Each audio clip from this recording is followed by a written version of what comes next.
N Ravikumar ಎಂಬ ಹೆಸರಿನವನಾದ ನಾನು ವಿಧಾನ ಪರಿಷತ್ತಿನ ಸದಸ್ಯನಾಗಿ ನಿರ್ವಾಚನ ಹೊಂದಿದವನಾಗಿ ವಿಧಿದ್ವಾರ ಸ್ಥಾಪಿತವಾದ ಭಾರತದ ಸಂವಿಧಾನದ ವಿಷಯದಲ್ಲಿ ಶ್ರದ್ಧೆಯಿಂದಲೂ ನಿಷ್ಠೆಯಿಂದಲೂ ಕೂಡಿರುತ್ತೇನೆಂದು ನಾನು ಭಾರತದ ಪರಮಾಧಿಕಾರವನ್ನು ಮತ್ತು ಸಮಗ್ರತೆಯನ್ನು ಸಮರ್ಥಿಸುತ್ತೇನೆಂದು ನಾನು ಈಗ ಕೈಗೊಳ್ಳಲಿರುವ ಕರ್ತವ್ಯವನ್ನು ಶ್ರದ್ಧಾಪೂರ್ವಕವಾಗಿ ನಿರ್ವಹಿಸುತ್ತೇನೆಂದು ಭಾರತ ಮಾತೆಯ ಹೆಸರಿನ ಮೇಲೆ ಪ್ರಮಾಣ ಮಾಡುತ್ತೇನೆ.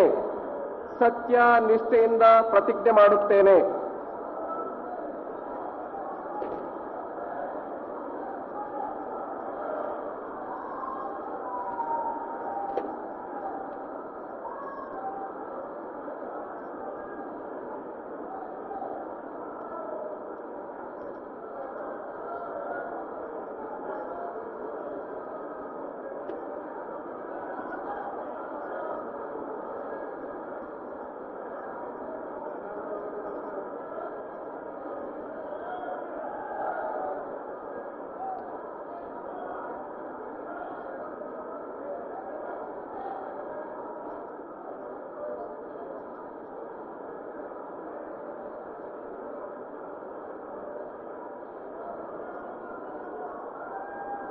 ಡಾಕ್ಟರ್ ಚಂದ್ರಶೇಖರ್ ಬಸವರಾಜ್ ಪಾಟೀಲ್ ಅವರಿಂದ ಪ್ರಮಾಣ.